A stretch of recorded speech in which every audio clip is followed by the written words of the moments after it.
and welcome back to Slayerfest 98. I'm Justin Fraction. I'm Ian Carlos Crawford. I'm Trevor Carlee.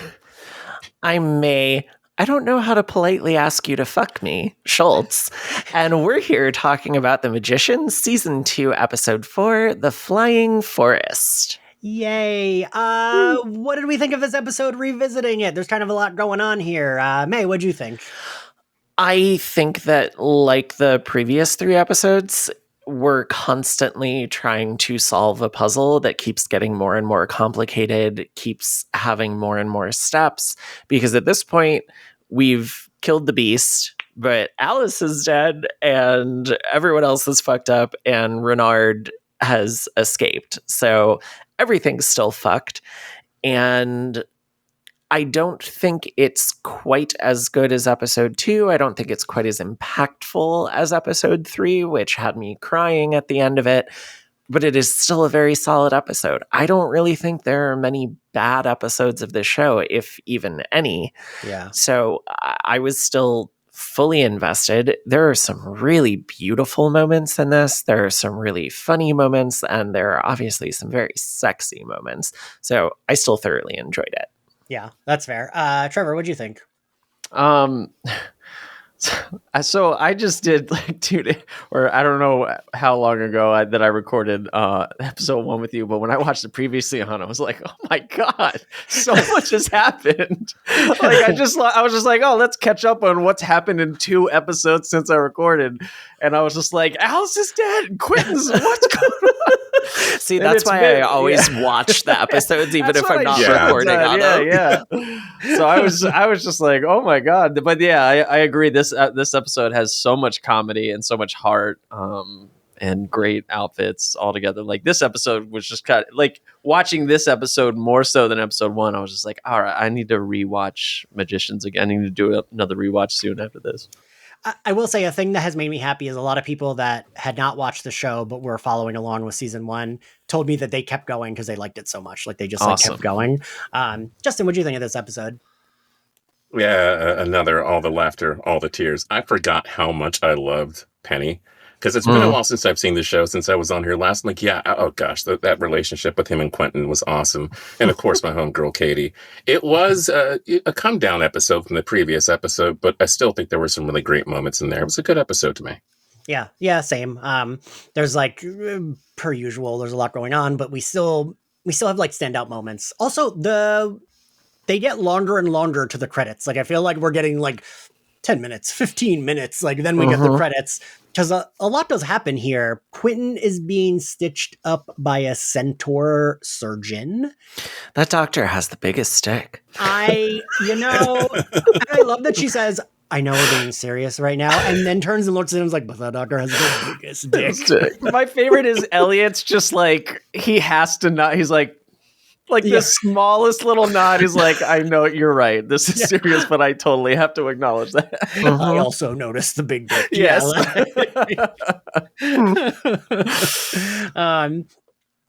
We see like Margot. I think this is probably the first episode where we see Margot picking it up on her like queen duties.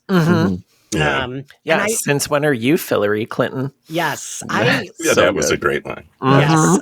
I like seeing her. I love seeing this version of her, actually. Like, we see that, like, they've been showing us that she is smart, that she is capable, and now we're seeing that, like, she does fucking care. She does, like, she'll be prude about it, and she might snap, but, like, she does care, and she also wants her and Elliot to take this job seriously, which I do love. Like I like the idea of her being like, no, like we got to talk about budgets. No, we got to talk about this. Like, I love that. I love seeing her take charge. And they're such a good fucking team. The 2 actors are great. The 2 characters are great together.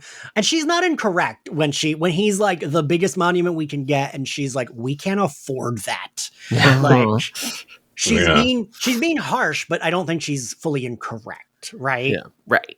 Also, I don't know, the way I'm like, when I die, throw my body in a fucking dumpster. I don't know. Who cares about that shit? Like, Yeah. it's all expensive, but like, Whatever. Yeah. Throw it away. Donate all of my viable parts to people who can use them, and everything else, I don't know, feed some cats. yeah, I don't care. Yeah, I'm Whatever. dead. What do I care? Right.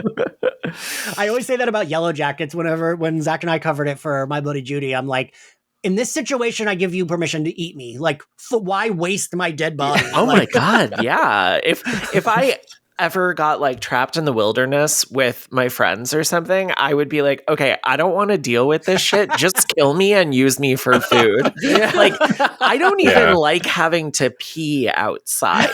I am not surviving in the fucking wilderness. But yeah, I like that she is. I also, when she's like, can you give us a moment? I said, get the fuck out to like all the like people in the castle. great, Yeah. It's so good because she's trying to be polite, but then she's Yeah. like immediately annoyed that Yeah. they're not doing it. I love her so much. She does get really harsh when, what does she say? Like, is this where she says that her and Alice, they weren't friends? No, that's at the end That's what- when she yeah. comes back and they have the conversation about the statue.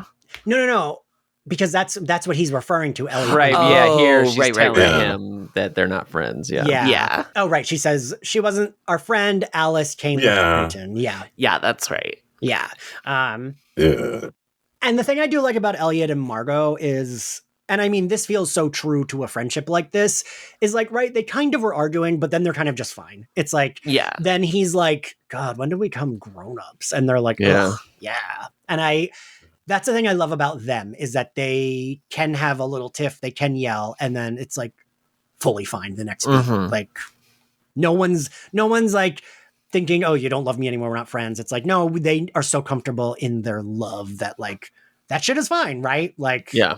Yeah. and this is when she like has an idea. I was like, I know that button was important last season. What the fuck does it do? And then she teleported, and I was like, right, okay, that's what it does. You're like, why'd she bring out a button? What is that? I was like, I feel like I remember seeing this. What does it do?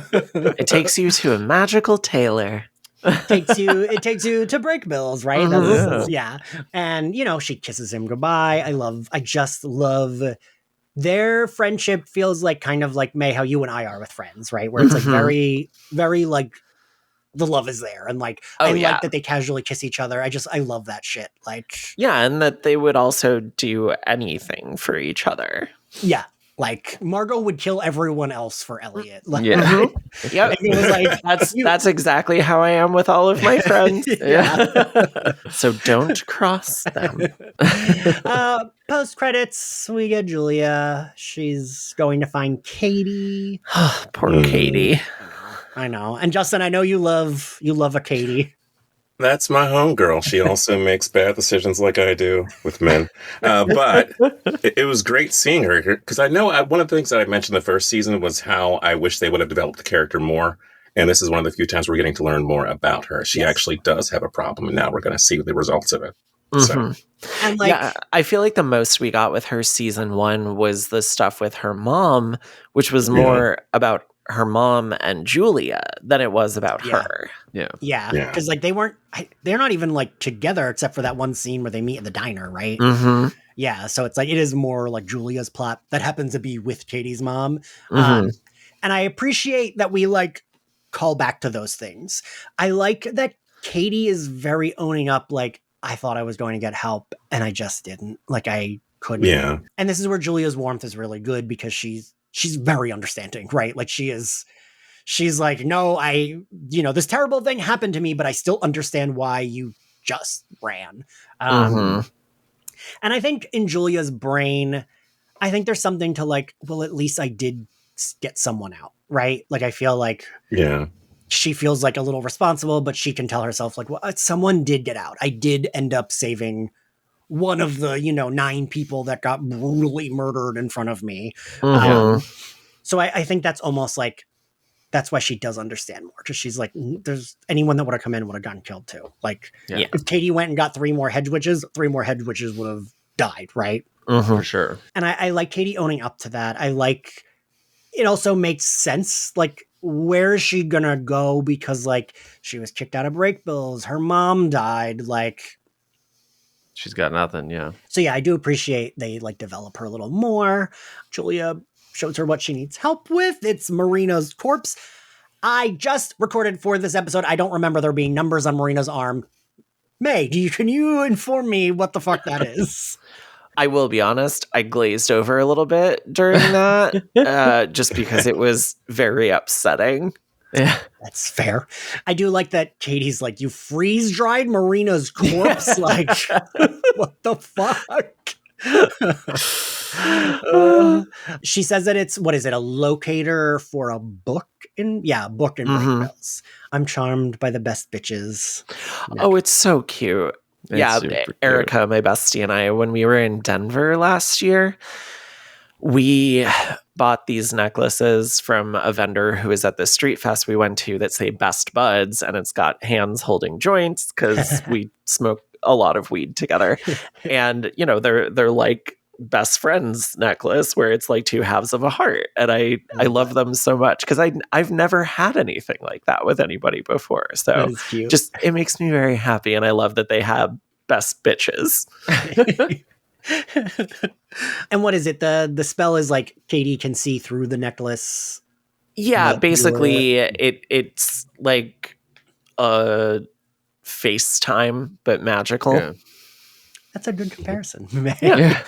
Well, and that actually brings me to a point I wanted to make that I know we're going to get to this when we talk about the Break Bills part, but when Julia finds the book, she's like, this is going to take me hours to copy. And I love that they're not just like, oh, I can take a picture with my cell phone, because the importance of having the physical object of a book with this writing in it, with these incantations, is necessary for the actual spell. Yeah. And I like that is a reasonable, in-world, makes sense explanation for why they can't just use technology. Yeah, I do too. They do a good job with that, I think, on this show. Oh, yeah. Is it something in season 1 that they mention there aren't? Because remember, doesn't Quentin like call home on a payphone? Yeah, he does call home on a payphone. Or, oh no, he calls Julia and leaves an answering machine message. And I'm pretty sure it's on like a home phone answering machine. Yeah. And it's not like this was like that old, but I feel like there's like some kind of like, I mean, it's possible there just aren't cell phones in their version of the world, or if there are, they're like not as common as they are here. I just saw Crimes of the Future for the second time on Wednesday night, and I had forgotten that all of the technology in that movie is completely analog. There is not a single piece of digital technology in that entire movie, and it's, you know, slightly in the future. And I find that so refreshing. And this has kind of that same feeling. Like, obviously, Julia has a laptop. Twitter exists. Yeah. But cell phones are not something that the gang rely on. Yeah. Katie tells her she can't get in because she was expelled.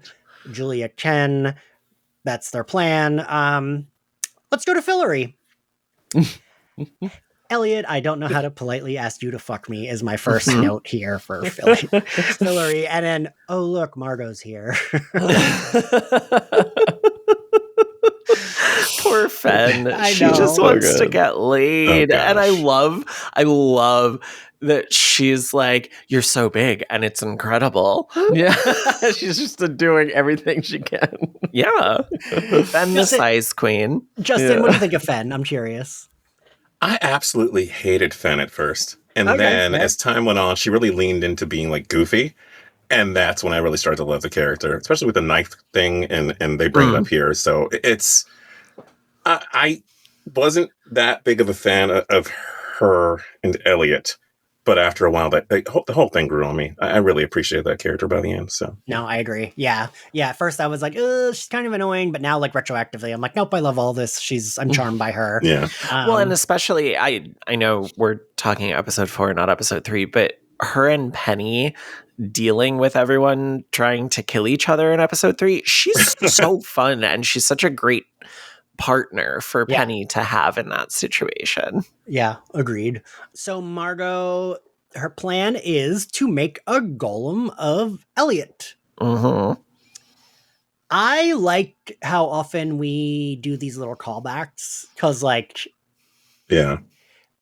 I think about like as a The kid. Margolem. Yeah, as a kid, I remember when like Wile E. Coyote and Roadrunner, and I'd be like, okay, well, it didn't work that time, but if he doesn't mess it up and does it again, it'll work. Why does he just do it again? Like, Yeah. Nope, got to move on to the next one. Yeah. That trap was specific to that one moment. Right. like- Try again. Look, the guy's got a million ideas. He's just got to keep pushing forward, finding that innovation, and maybe the next trap will work. Yeah. Right. Quentin wakes up. They tell him that they rebuilt him, and there's a note. Oof. Oh, that note.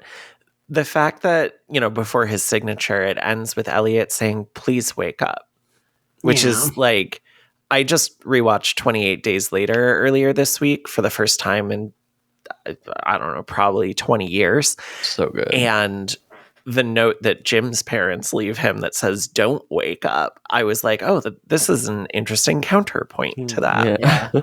Yeah, I forgot about that. Mhm. The Alice and Quentin stuff, I like understand. It's just so sad. And I don't know if y'all know what I mean. Like, there's a difference between like, there are sometimes things that I will just skip when I do a rewatch. Like on Buffy, seeing Red as an episode, I skip. I just like will not. Mm. And The Body actually is an episode I will skip as well. Clearly that is a fantastic episode, but it's just like so miserable. Yeah, I usually skip seeing Red, but because I recorded on Thanks for the Memories for it, I had to watch it this time, and I was just like, oh, I don't want this. Yeah, but like I kind of feel that way about the Alice Quentin stuff, where it's just like so bleak and so miserable. I hate that she like died after saving them. I hate that she like missed right before that. I hate that it's like, I don't know. It's just so bleak. And then like, most of the stuff where he's sad is in like gray tone. And I'm like, I'm watching depression on screen and I don't enjoy this. It does feel like almost a Whedon-esque mode of storytelling where you're just kind of punishing your characters and putting them through the fucking ringer. And like, yeah, it's interesting storytelling, but it fucking hurts because we care about these characters. Yes. Yeah. Justin, what do you think about it?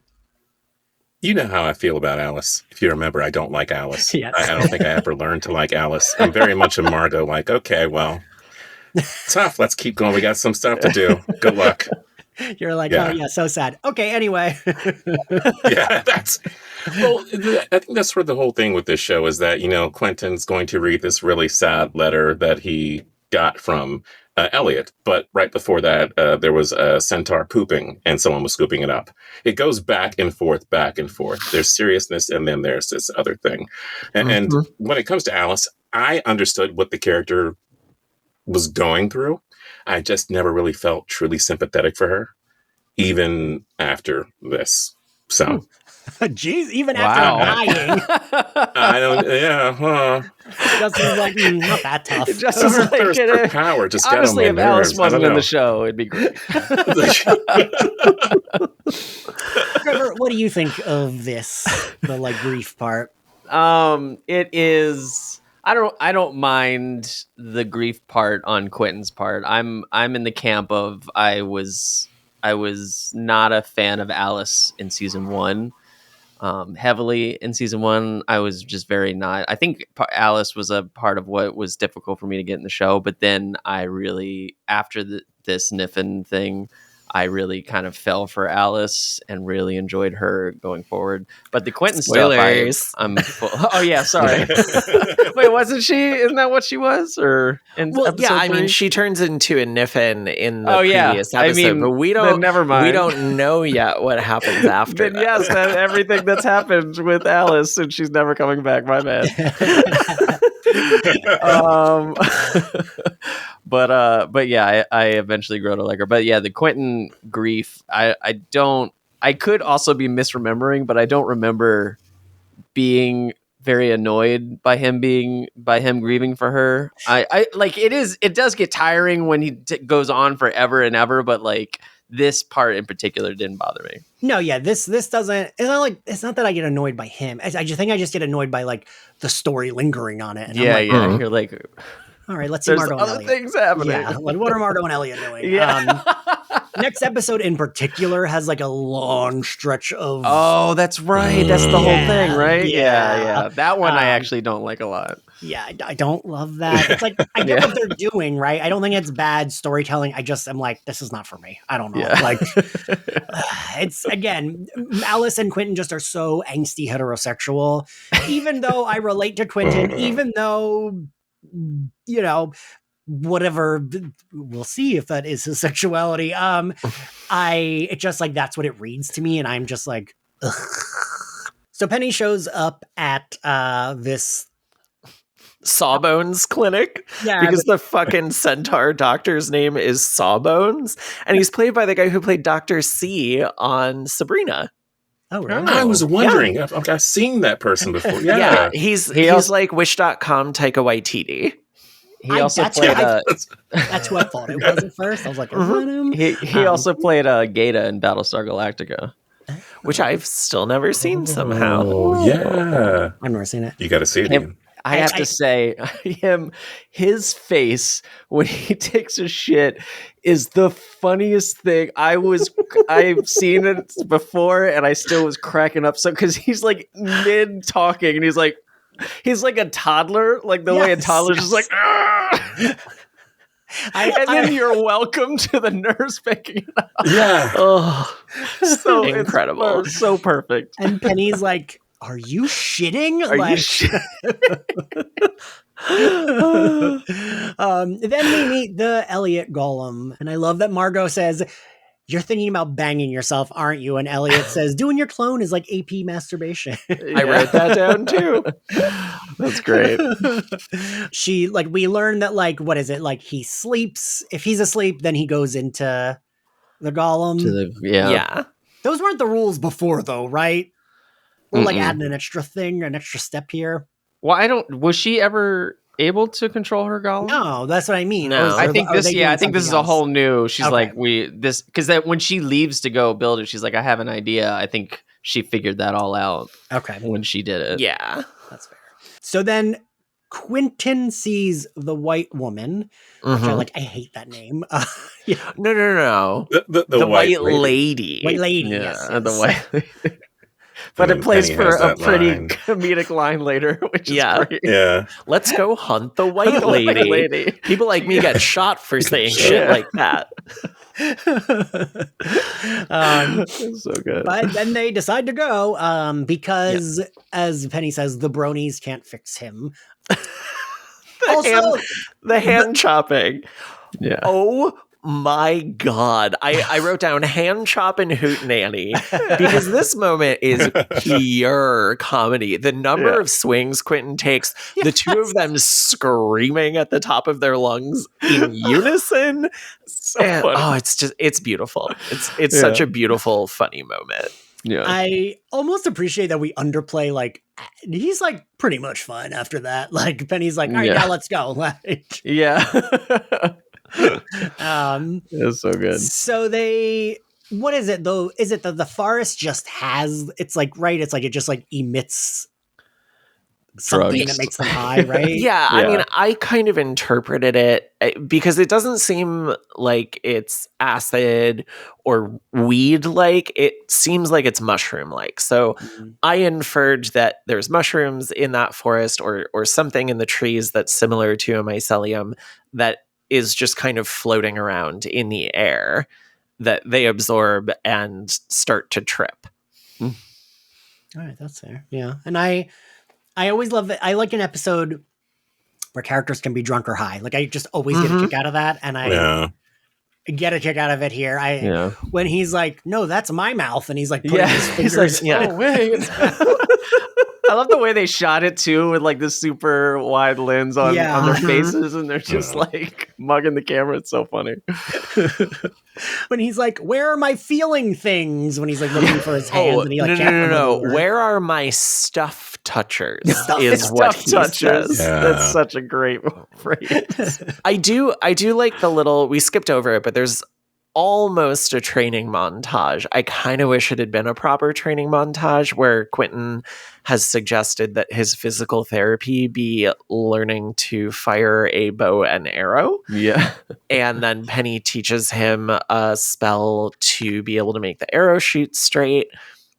And Quentin's like, we're going to find the white lady and I'm going to ask her to bring Alice back. You know what I loved about that was the detail in which Penny was able to describe the hand motions without using his hands. I thought for some reason I really was just like, that's really fascinating, because obviously they're learning in school, in books, it's explaining like the tendons and everything in your hand and like where to touch and how to move your fingers. And it would obviously have to be, they're obviously teaching you physically, but it would have to be written down somewhere. And so to see not only Penny knowing, he's just like, and then rub your thumb along the meniscus or whatever he says.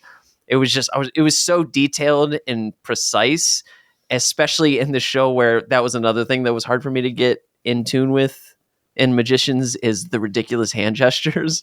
Just like I love them. I love the tutting. Like, no, I love it now, but when people showed me clips of it before, my friend showed me the coded talk scene, I was just like, this looks so ridiculous. Like outside of the context, it's like, what are they doing with their hands?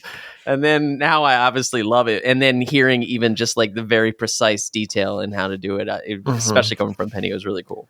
I think it also, it must be cool for people whose main language is ASL or any other kind of sign language to feel like, oh, I'm doing magic when I'm communicating with people. Like, how cool to be. I don't know for sure if people feel this way, but I know if I were in that position, I would feel very seen by this. Yeah, that'd be cool. I like, I've always been on board with the hand motions. That's like a thing that I like.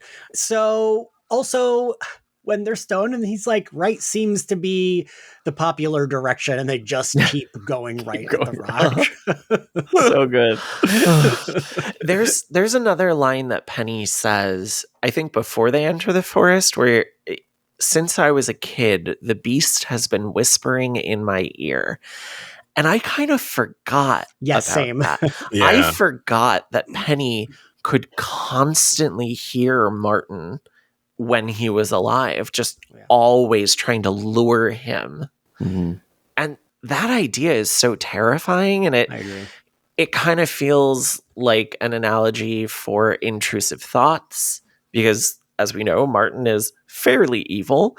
Right. And the idea of having someone fairly evil constantly being in your head in the background, it's what it feels like having intrusive thoughts. It's what it feels like dealing with SI. It is someone just constantly being evil to you inside your head. I feel like I referenced this just our last recording, May, or I referenced the show in Big Mouth. I think about this a lot. So there's the hormone monsters, and when the gay kid, who is it, William? Is that his name? No, that's Invincible. I forget what the gay kid. He's the gay kid. He's like, something happened with his boyfriend, and he's like, "What do I do? What do I do?" And his hormone monster says, "You should kill yourself." And he's like, "Why are you always pitching that?" And I was like, "God, that's real." Like, and he's like mad that the hormone monster is like pitching that to him. So yeah, I feel like you're right, May. It's like kind of like these are like bad intrusive thoughts. That it's like a metaphor. I mean, granted, these are literal, like it's not like his brain, it's like an evil monster, but yeah, I do like that. And that adds a layer to Penny too, right? Like why he's a little harder. Yeah. So while they're like turning right a million times, Margot comes back to Fillory. She tells Elliot they should build a monument. And I really like that he's like, but you're kind of right. We don't really have the budget. And she says, we're magicians. Let's build it ourselves. Like Margot is a very good problem solver. Oh yeah. Well, and I like that she says we owe it to Alice because we weren't her friends. And the implication there is, and she still sacrificed herself to take down the beast and save us and everyone else we were trying to save. And that's really the core of Margot's character. She's like, yeah, we were not very kind to Alice, and yet she still did this for us. Let's fucking honor that bitch. Yeah.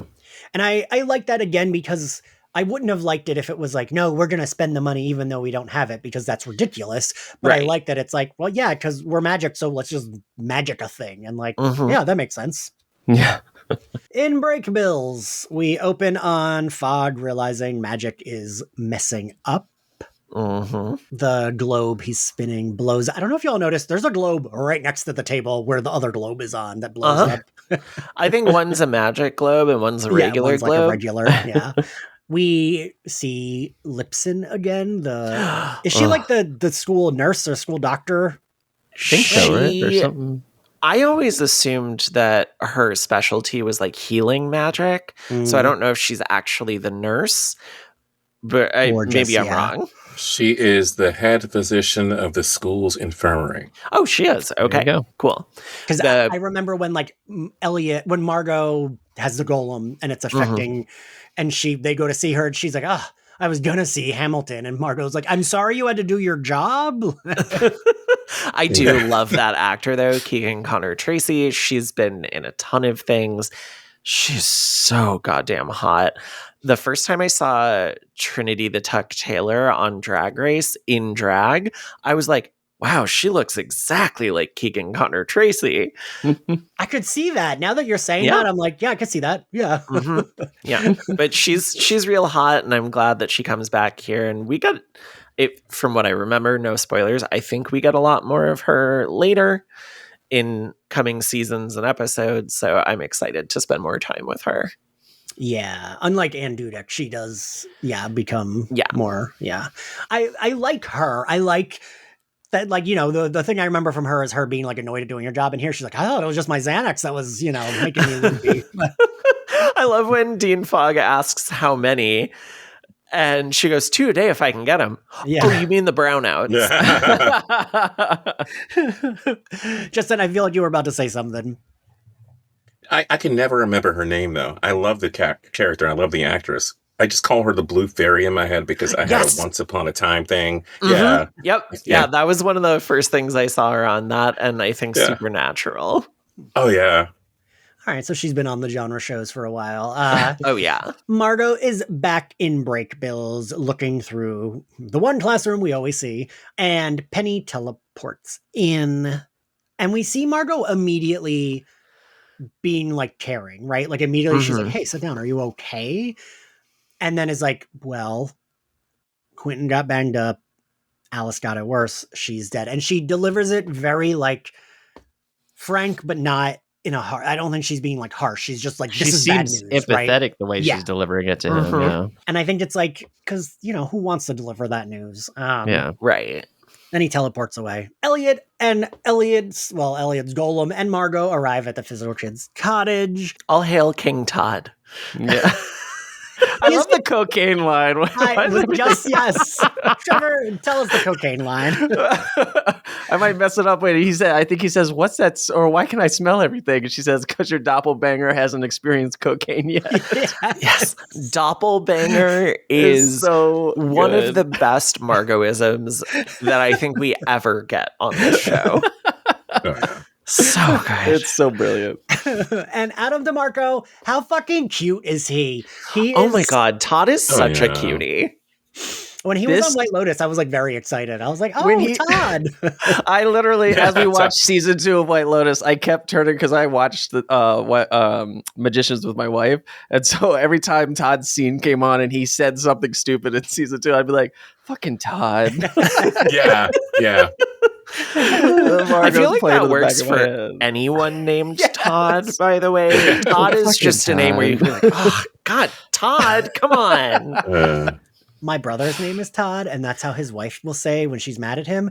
And my nephew picked up on that, so my nephew will go, "Ugh, Todd," when he's annoyed at my brother. I love that so much. That's so good. But yeah, I just love how much they can't stand him. Like for no real reason. They just like don't like this nerd who's like very adorable. And he's even wearing Elliot's vest. I know. That would really piss me off. Oh yeah. Well, and I mean, clearly it does. He's like, keep it. I'm going to destroy him, or however he says it. He says, I give up on Fillory and devote my time to destroying Todd. Yes. And that's when Margot's like, it's just Todd. Like, he's an idiot. Who cares? Elliot meets a hot man. They fuck. And then it's like almost like a Sense8 kind of thing, right? Like, oh, it's absolutely like that because he's awake both in his golem and in his original body back in Fillory. And he's basically having parallel sex with Hot Guy and Fen at the same time. And like, can you even imagine how amazing that would feel? I think my brain might have trouble keeping track. Like, I feel like I'd be like, can we all stop for a second? Like, everybody get in position. Yeah. Justin, what do you think about the dual sex scene? Yeah, I can barely satisfy one person, so two is a whole lot. I was definitely into the idea of the scene. I was, again, I love both the characters, so Ben and Elliot, so yeah. And the guy's kind of hot. I like the guy's like, oh, sorry, I just get really into it. And he's like, no, keep going. Like, I love when he's like, do you want me to stop? And Elliot is just like, it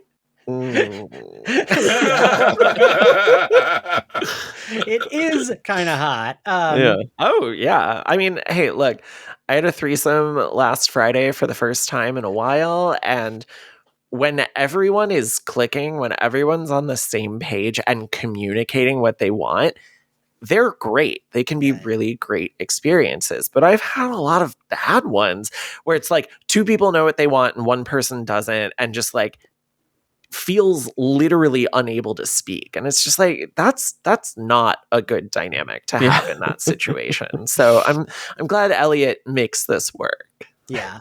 And then the next day he goes to see Dean Fogg, proving comedy and tragedy can exist in the same goddamn sentence is a really good line. It's wonderful. I love the way Fogg is. Like, at first I think the first time I watched it, I was just like, come on, like, clearly Elliot's like, this is really tough for him. But then I forget Elliot is technically like, he needs to be growing up and like, and it's a shitty hand that he got dealt, but like Fogg is just like, but that's the hand and he was like, so you have a choice, do this or this. And he's just like, well, I can't do that. And he's like, well, then it's an easy choice. Like, right. You can only do one thing. Like, it was but then he was like, but then I can help you and we can call in the people. And like, it was a really great, like, you know, it sucks, but let's figure out how to, it's the same, like he's just doing the same thing Margot was doing, where it's just like, it sucks, but like, we got to do something. We can't just be miserable. Yeah, because he says something like, either it'll tear you apart or you'll do the thing. Like, Then we get a very good scene that I love when Margot spots Julia in the cottage. Yeah, so good. Yeah, this made me cry. Again, I like that we see that Margot, she will drag you for fucking filth, but like when it comes to push comes to shove, she's like, okay, yep. Here. Yeah. I don't like you, but I'm going to help. Yeah. Like, they both cut deep in that conversation, but both also feel deeply what the other person is saying, which is, it's such the perfectly acted and written and everything. Like, it's such a great scene. Yeah. Cause I'm like, excuse me, Julia, when she's like, you don't even have friends. You have people that are afraid of you. And like Margot gulps and I'm like, no, Margot, don't let it fall to you. But then she doesn't. She's like, no one. Like, yeah, it's so good. And like, I think it is Julia like does explicitly say like he's raping and murdering witches. Right. And that's what gets Margot to be like, and she doesn't need to, she doesn't pat herself on the back. She doesn't even, she's just like, this is what you need. It'll do this. Yeah. And walks it's away. So great. Like, love her. And then it shows Katie looking at, like, smiling a little bit at seeing Margot helping her, which I think is great. And like that's real. Like Margot, like that tracks for her character. She will tell you she hates you and can't stand you, but like, all right, there's this like monsters raping and murdering people that is important to give you this thing. I still don't quite remember. I know that's in season 1 with the box and the books. I think was that gonna be the gift that they gave at that one party in season 1? Remember they had to like give a gift or something like that? And yeah, but then the books started fucking each other. That's what it was. That's what it was. Yeah. Because I remember Elliot's love wins. Like she's like very like when yeah. the books are fucking. But like also, right, for shit like this, it's like, sure, it's a magic show. There's just a magic box. Yeah. Yeah.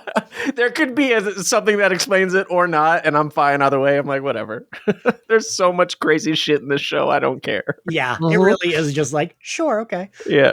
So the box like multiplies the books, gives her like a pretty good copy is what Margot says. And then we kind of arrive at the end. The 2 different ends we get is Julia and Katie do revive Marina.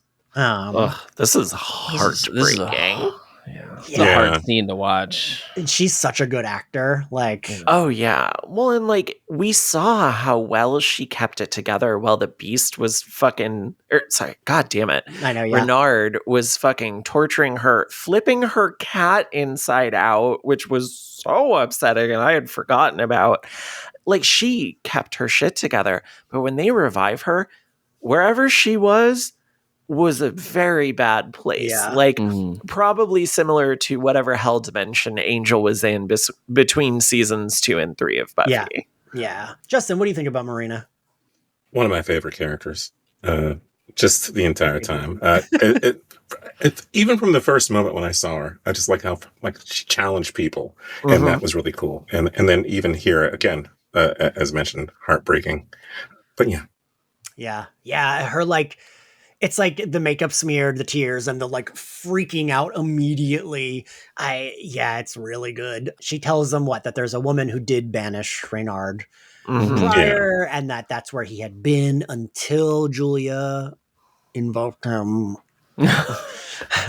Well, okay, look, it wasn't her fault. She thought she was summoning Our Lady of the Underground. It's not her fault.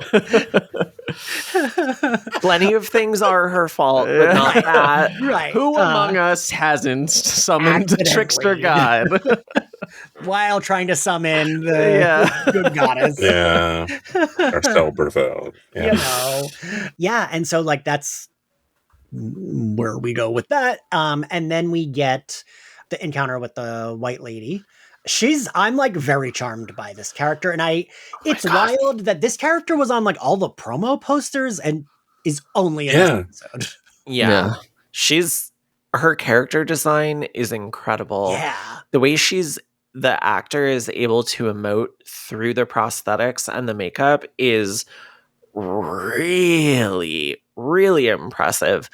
And just like, I love how fucking sassy she is. I love that every time we meet a new character in Fillory, you expect them to have this stereotypical fairy tale realm attitude and manner of speaking. But no, they talk just like us. Obviously, you turd. She's just, obviously you turd is such an iconic line. And this actor, Emma Dumont, is also Polaris in The Gifted. Yeah. I just saw her face. Yeah. Oh, okay. I love her. Yeah. Yeah. And like her acting fits very well with this show, right? Like I feel like she gets the tone really well. Yeah. And I like that, we go from like, obviously you turd, to her being like, there's nothing I can do that will heal your grief. Like she's very upfront and frank about it. And like, you kind of know, it's like every show when they do this, that you can never just like pop the person back to life. Yeah. She does fix Penny's hands, right? I don't have that in my notes, but she does, right? Yes. Yeah. She like silences his screaming. She's like, that's a lot. Yes. Yeah. Quiet now. He'll wake up when he's healed. Don't worry about it. Which, like, I would want that, right? If, like, Yeah. Oh yeah. great, yeah, put me to sleep. That's Yeah. right. Like, I wake up when I'm healed. That sounds fantastic. Mhm. Quentin, she tells him that nothing will heal his grief, so he just says he wants to go home, which I don't fully get. Basically, he's saying, okay, I can't erase my memories. I can't pretend like none of this happened. But if you send me home so that I can just go back to living a normal human life, maybe I can find a way to move on from it. That's how I interpreted it, especially with the fact that once he gets transported back to New York, he just throws away his bow and arrow in a street garbage can, which is hilarious to me because it makes me think of Die Hard with a Vengeance when they're gonna leave the bomb and they're like, no, some kid could find it. And I just think of a kid like walking up to that garbage can, like the girls in Hocus Pocus that find the brooms outside of Gary Marshall's house. Whoa, cool! And kid picks up the bow and arrow and immediately accidentally shoots someone in the ass. So the confusion is actually, couldn't he have just done that? Like, couldn't he have just I gone was home? confused about that too. I mean, I mostly read it as just like because he had already told her I don't have anything that I want. And so he was, instead of like going back to get the button or whatever, he's just like, whatever, send me home. Like, it made That's fair. his one wish to her, send me home because I don't feel like going back. What a waste. That's fair. Yeah. Yeah. Like What a waste. at least wish for like infinite pizza or something. Yeah. Or like, I don't know, $1 bajillion so that when I get home, I can buy all the shit I want. Like, Yeah. I mean, if you have infinite pizza, will you ever want anything else? Yeah, that's all you need. True. It's true. I mean, when I like die from eating too much cheese, I don't know. Yeah. Hey, at What a least you'll go out with a mistake. smile on your face. That's right. He died doing what he loved, gorging Yes. on pizza. That's right. Yeah, and that's where the episode leaves off. He throws the bow and arrow in the trash can, and we're good. Good. Now that we're at the end, favorite outfit, May? Margot's look at the beginning of the episode, the like pointed shoulders and the split coat with is it a dress underneath or is it the pantsuit that we couldn't see quite her tell. wearing later at the party? Yeah. Either way, looks absolutely incredible. And I set off Mike that I almost put just Margot's hair as my favorite outfit because it looks incredible in this entire episode. The body, the waves, Yeah. I want my hair to look like that. When we go to Brazil and we get the hair stuff done, that's what our hair will look like, man. Justin, what was your favorite outfit? Same outfit at the beginning, Margot. It's usually Margot, so Yeah. let's continue that trend. Yeah. Trevor? I don't know how to describe it, but the outfit that Margot is wearing when they go back to break bills, it's like a pantsuit lingerie thing. Yeah. Like perfect. Does look good. Like, Yeah. it's- like she walked in it's and I hot. was like, oh my. Yes. Good heavens. Oh my, indeed. I also go with Margot. I go with her outfit from the beginning. I like the like high queen outfits they put her in are so good, and she wears them so well. Yeah. I feel like I said this in an earlier episode. Like, those could be stupid, right? A lot of genre shows kind of just like make it look whatever medieval, but they like fit it to them. They like make sure it's like tailored, and like I feel like she wears a lot as queen, a lot of like what you're saying, where it's like kind of like a half jacket thing, but it's like cinched at the waist, but then like flowy and like, it's great. Favorite scene, Trevor? Definitely Margot and Julia's scene is hands down my favorite scene of the episode. Like, I just they from beginning to end perfection, but I do want to have an honorable mention for the horse shitting because it's just so fucking good. You're welcome. So good. Yeah, you're welcome. Fair. May? I mean, the Margot and Julia scene is amazing. I also think all of the Julia and Katie's stuff is really good because it's two people who have gone through similarly traumatic experiences who are coming back together and being there for each other when no one else is. And that's something that I've done in my life a lot, is Yeah. being there for people who don't really have anyone else in the moment, who have experienced similar or even the same trauma as me, and being able to just like be a rock for them, which I think it's really important. It's really important to take care of the people in your life. No, I mean, to your point, like I can remember, I've had some like pretty bad grief shit the last decade of my life. And I can remember like very specific moments that friends, like even just like they came and sat with me. Like I can remember those like very vividly. And that's always really important to have someone that you can do that with. And this show, I do think this show does that kind of shit really well. Like Katie, she references again, well, we are best bitches, right? Like, and I think that's really cute. And it's like casual and no one's like grandstanding of like, oh, you're so sad, I want to be here. It's just like, she just is there for her. And yeah, like that's real. And Julia, as much as she pisses me off in these early seasons, she deserves to have someone who is like gonna be like, it's cool, let's sit together. They're best like, bitches. Yeah. So I do like that. Justin, how about you? Margot, Julia. But also just Penny being himself, resulting in Quentin chopping his hands off when he was previously, I can't do this. And then there goes the insults. There you go. Thanks. For me, it's them high in the woods because I just love a high scene. Yeah. That's so good. Quincy? Yeah. Did you just call me Quincy? Is that not your name? So funny. What grade do we give this episode, Justin? You know what? I'm going to give it a B+. Okay. All right. Mae? I'm going to give this one another solid B, even though I don't think it's quite as good as episode 2 was, which I gave a B. I think it's almost there. And there are some things in this that are really beautiful and really important. So, solid B. I give it a C+. I keep giving the lowest grades in all these recordings. I don't know why. I feel like last season was the same way too. Wow. A C+ isn't bad though. Like no, it's not. Well, wait, best. you don't know if it's the lowest yet. Trevor, what's your score? I'm all F.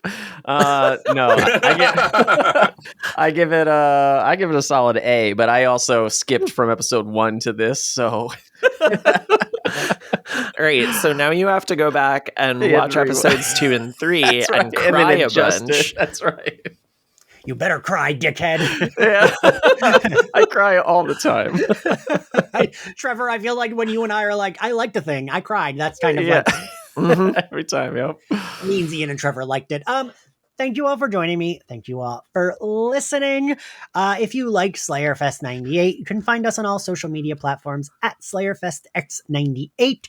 You can watch our video recordings, because all of our recordings are video recordings now, on our YouTube channel. You can listen to the audio on Spotify, Apple Podcasts, and anywhere else you get your podcasts. If you want to support us, we are on Patreon. We're going through X-Men the Animated Series, Batman the Animated Series, and every season of Buffy as it turns 25. We're finishing up season 4. Will be season 5 soon.